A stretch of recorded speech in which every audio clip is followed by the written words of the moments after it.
Pas 2 vjet të luftë të përgjakshme që kalon pas mbi 67.000 palestinesë të vrarë dhe ka shkaktuar shkatrime masive në Gazë, Izraeli dhe Hamasi kanë arritur më në fund një marrëveshje për armëpushim. Kabineti izraelit ratifikoi marrëveshjen në orët e para të mëngjesit të së premtes, rreth 24 orë pasi ndërmjetësit të ndërkombëtar njoftuan arritjen e saj. Sipas njoftimit zyrtar nga zyra e kryeministrit Benjamin Netanyahu, armëpushimi do të hyjë në fuqi brenda 24 orëve dhe do të pasojë nga lërimi i peqeve izraelite në Gaza brenda 72 orëve. Qeveria sapo ka miratuar kuadrin për lërimin e të gjitha peqeve të gjalla dhe të vdekur, shkroi Netanyahu në platformën X. Marrëveshja e ndërmjetësuar nga presidenti amerikan Donald Trump parashikon gjithashtu lërimin e të burgosurve palestinesë dhe tërheqjen graduale të trupave izraelit nga Gaza.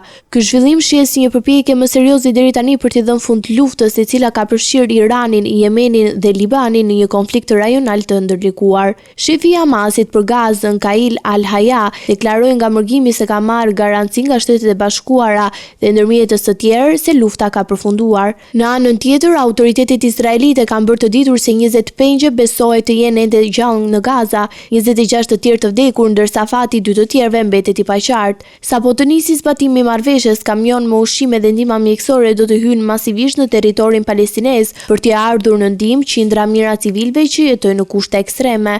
Megjithatë, marrëveshja konsiderohet si një hap historik diplomatik paralajmëroi se zbatimi i saj do të jetë i brisht dhe mund të përballet me pegesa të shumta në terren.